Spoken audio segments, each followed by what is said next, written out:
Hi, Leather Rokk here. Welcome to my channel. I just got back from the club. What else is new, right? We finally got a night that was not rained out. You know, I wish it could have been like that last night. Wish it could have been like that last weekend. Well, today for the video, I am going to show you some jewelry that I got recently that I consider to be statement pieces. They were not expensive, but I think they look it, and maybe after you see them, you'll agree with me. Let me show you. Now, I was going to have TabbyBoy do the modeling, but unfortunately, he's hiding underneath my bed right now, and he seems to be able to find a spot exactly in the middle of it where there's no way I could reach him without getting my hair dragged on the ground. And I'm kind of a germaphobe, and the idea of my hair touching the ground just totally grosses me out. And I still have a little bit of teasing left in my hair, so I can't get it wet now. So if I was to get it dirty, I would have to douse it in alcohol because I can't get it in the shampoo looking like this.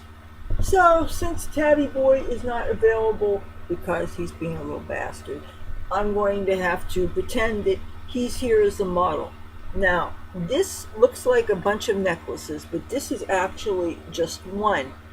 And the place where I got it, there were not a whole bunch of these. There was only, each of these pieces that I'm about to show you, there is only one in the store. And that's kind of cool because even though who knows how many stores these were in, when you only find one of something, there's much less likely chance that you could show up at the club with a whole bunch of people wearing what you're wearing. Now this would be ideal for the lowest neckline or like a strapless kind of top, so that you could really show off. You know, I think to show it off, I will take off this necklace that I have here. Now the story behind this, I went to one of those Life in Color paint parties, you know, where people dress in white and they wear all kinds of, they get painted on, and they tend to wear a lot of like hippie beads and techno rave beads.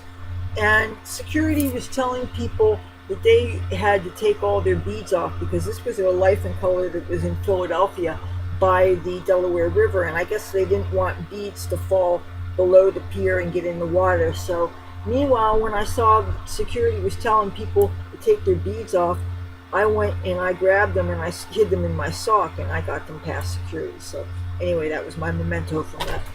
But I guess I'm going to put this on to give you an idea of what it looks like. This looks like it could be real gold. It's not. Wouldn't it be amazing if it were?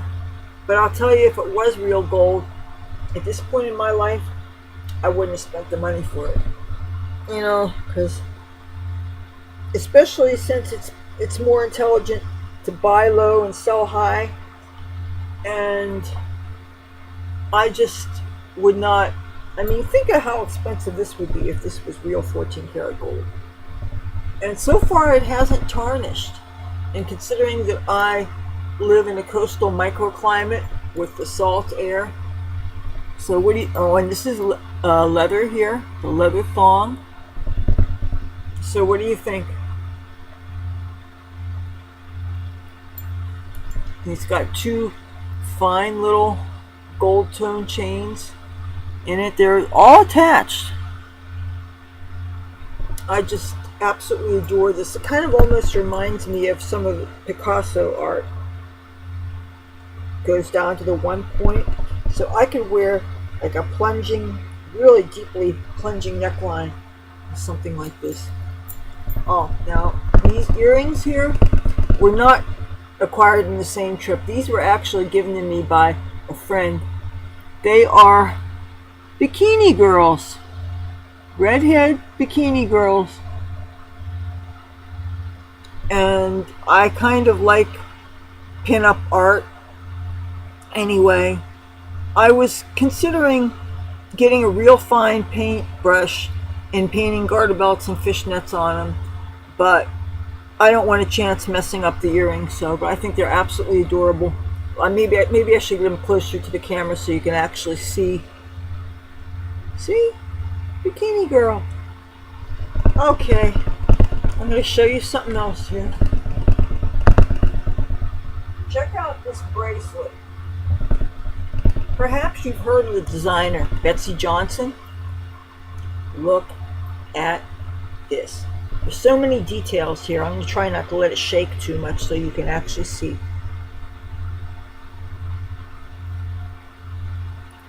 The first thing I noticed before I realized it was Betsey Johnson, I saw the B and the J, and to be perfectly honest, I thought that was kind of tacky and offensive, till I saw the tag that said Betsey Johnson, and the aha light bulb went off in my head.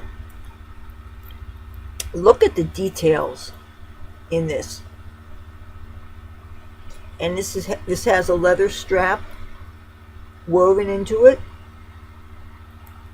and the heart here, and this is the closure. I guess they call this a toggle, I believe, but I'm either going to get a chain attached to this or just use a bunch of gold tone safety pins, because I wore it out twice already.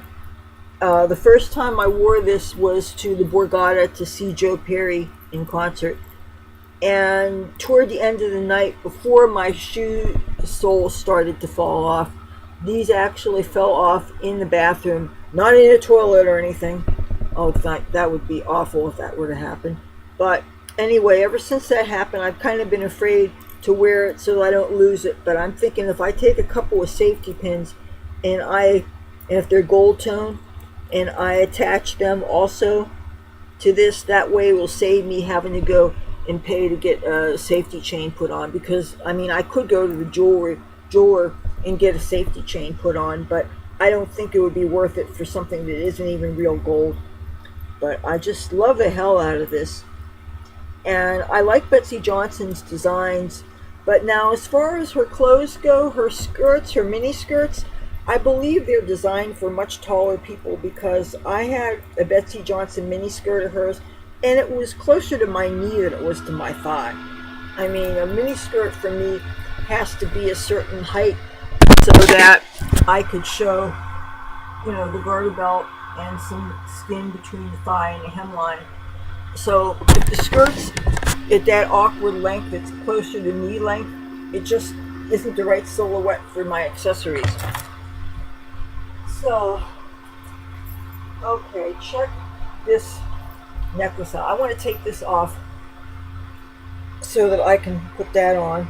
It really would have been nice if I would have had my cat to be a cooperating model, but I don't know why he does this.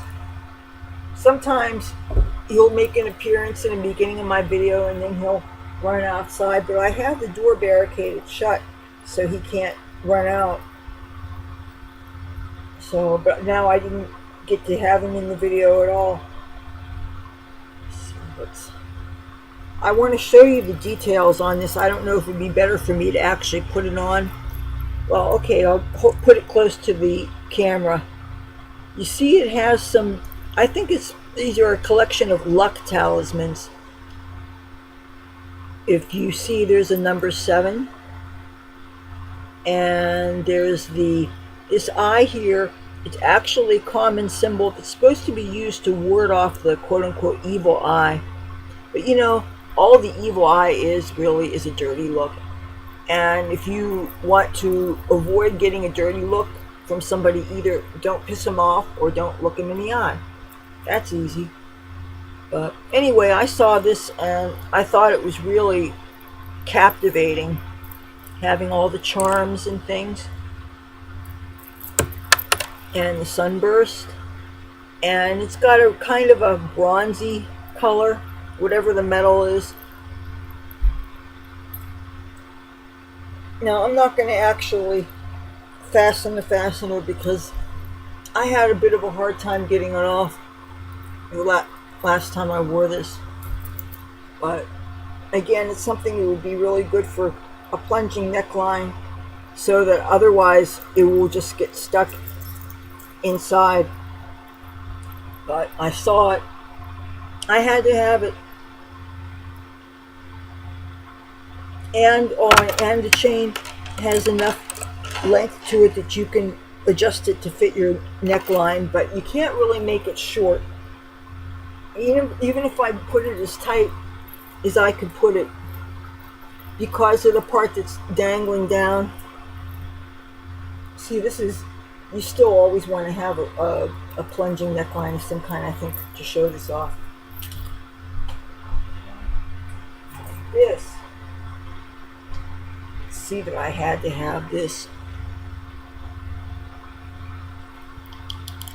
This looks like sterling silver, but it's not. It's got, looks like a cheetah head. And this here is actually a locket. I could put, cat hair in here, or miniature pictures of somebody, or I don't know, tiny little bud of chronic maybe. It's a little safer to talk about that stuff because it's becoming legal in more and more places. Isn't this great? Now, I also got these bracelets. One here is a muted pinks and like that brass color, and it's a cuff.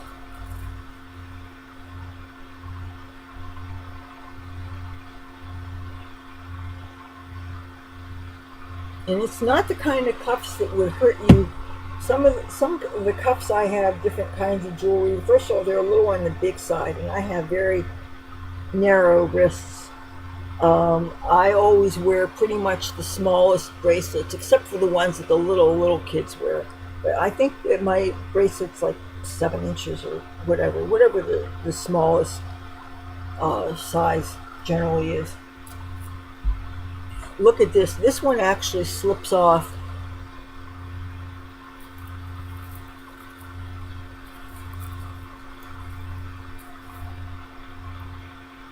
TabbyBoy.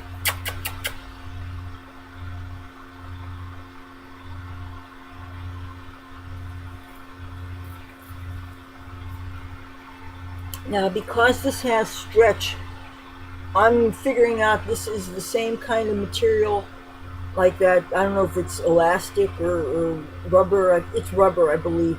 It's holding these beads together. So I can't expect this is going to last more than probably 10 years or so, because I'm learning that elastic and rubber does have a lifespan. That the way my garter belts are starting to go, certain things with elastic. One other thing I wanted to show you. Okay, some of these came with tags from the jewelry manufacturers, and actually some of them gave names of the artists. There's something I'd set aside, and I can't put my hand on it right now, but it's really cool to have a tag with the actual signature of the artisan. Most of them, I believe, probably are made in China, and the ones that aren't made in China are from India. Matter of fact, this one here, the first one the one that I wore, I believe this is from India. Oh, I have something else from India. Hold on.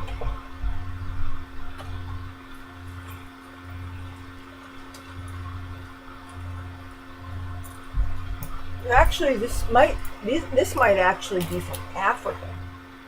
Maybe this is from Africa. Yeah, I think these are from Africa. That is what attracted me to them, because the proceeds were supposed to go to some village or something. And I like the idea of my purchases actually going to help somebody besides just a corporation.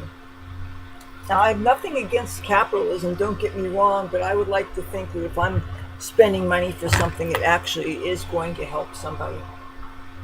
Now, this has nothing to do with the jewelry that I got, but I'm showing this to you anyway. This is something that I drew kind of long ago in California, after a long night of partying and listening to a radio station, a heavy metal radio station called KNAC 105.5 on the FM dial. This radio station exists only on the internet now, but it was an actual radio station out of Los Angeles, and it was really amazing. But eventually it got sold, and I think it may be a Mexican station now or something. But anyway, this was from another lifetime when I got high all the time, and it was on the back of a notebook, but I got a actual board that you're supposed to paint on, and just thought I'd show it off just for the hell of it. There was really no point to this except that I wanted to show off the jewelry. I was thinking of maybe doing a makeup tutorial today, and if you're interested, the what I'm wearing right now is from the B&H Cosmetics Zodiac palette. But all for the past 2 weeks, I've been having terrible sinus issues. My nose is running, my eyes are watery. It affects my eyelids, and it's like every 20 minutes or so, my eyelids get wet on top. I also think that I got some retinol burn on my eyelids. They're actually peeling and very red in the inner corner. And I'm only guessing that the retinol that I touched to my orbital bone migrated down here. And it's a combination, I think, of the irritation from that and the white vinegar that I use is my facial exfoliation every 12 hours, underneath the rest of my skincare. And my sinus issues. I hope I don't have to end up taking Sudafeds or something, because I really don't want to have to be taking pills, because what if I end up having to take other medicines and I have to worry about them, how they interact, or some pills for your sinuses actually raise your blood pressure, and nobody wants that. So keep on thinking there was something else I wanted to show you, and I can't put my finger on it, and it's now 6:15 in the morning. I'm expecting the people outside to get noisy anytime now, so I probably should close this video. If you like this video, please feel free to give it a thumbs up or a thumbs down if you think it sucks. You can comment. I answer all comments as soon as I see them. If it might take me a couple of hours, because occasionally I do sleep. And you could subscribe if you want. It would be really groovy. And if you do, hit the bell notification thingy so that you know when I make my next upload. I upload every Tuesday, Thursday, and Saturday when I get around to doing so. And I'd love to have you join my family. I'm sorry that my cat isn't here to say goodbye, but he's being a little bastard. So, hey, their cats are going to do what they're going to do. Until then, talk to you soon. Bye.